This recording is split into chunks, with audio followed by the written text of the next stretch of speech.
Yun, tapos, ipipress mo siya gamit ang daliri mo. Ayan! Nakabit na yung isa, guys.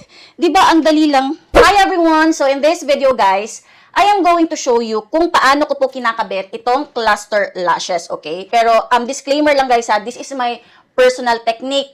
Ito yung nag-work sa akin, so if hindi kayo hiyang sa method ko, please find another video. Kasi marami din ako mga video na nakikita sa internet, guys, kung paano to ginagamit, okay?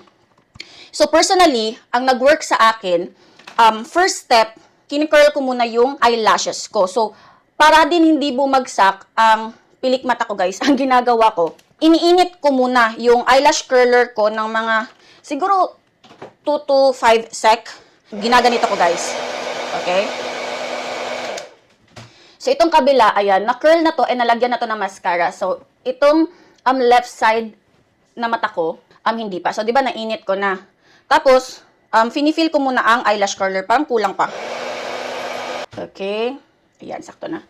Tapos, klaro ba? Ayan. I-curl mo na. O, diba? I-curl na siya, guys. After this one, you apply your desired mascara. So, ito yung currently ko na ginagamit. And I think 2 years ko nang paulit-ulit na pinupurchase to kasi mura siya at the same time, hindi bumabagsak ang lashes ko, guys. So, this is from the brand O2O. Ito yung kanilang volume and curling na waterproof mascara. And tested and proven ko na to na legit. It's waterproof, guys. Tapos, hindi talaga siya kumakalat sa mata. So, igaganyan mo lang. Para kapag kinabit mo na yung cluster lashes, magbe-blend yung original mo na pilik mata sa fake lashes. Now, natapos ko na pong i-curl and lagyan ng mascara ang pilik mata ko. Of course, ang ating third step ay ikakabit ko na itong cluster lashes. And the way I use this, guys, sa isang mata, 3 piraso ang ginagamit ko. Pero alam niyo ba before, nung nag-start pa ako mag-practice nito, 2 lang yung kaya ko, mga kapatids. As you can see, ayan o, meron tagi isang natira kasi di ako magaling talagang magdikit ng fake eyelashes in general. Mapa-cluster man or yung traditional na isang gano'n na lang, yung isang band, mga kapatids. Tapos, kung tatanungin niyo naman ako, kasi 'di ba 3 piraso sa isang mata. Ate, ano ba yung pinakauna mong dapat i-pick up or ano ba yung pinaka mas easy na ikabit muna, yung pinakaunang ikabit? So personally, guys, ang nag-work sa akin ito. Itong medyo paslanting kasi ito yung ikakabit mo sa pinaka-dulo, okay? So ipi-pick up ko na ngayon itong nasa pinaka-dulo. Ayan, tapos yung placement ko sa tweezer sa pinaka dulo ng kanyang buhok, okay? And dinidikot ko siya dito banda. Wait, lapit ko itong salamin.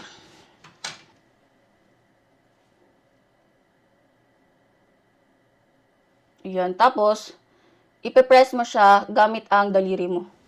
Ayan, nakabit na yung isa, guys. Di ba ang dali lang?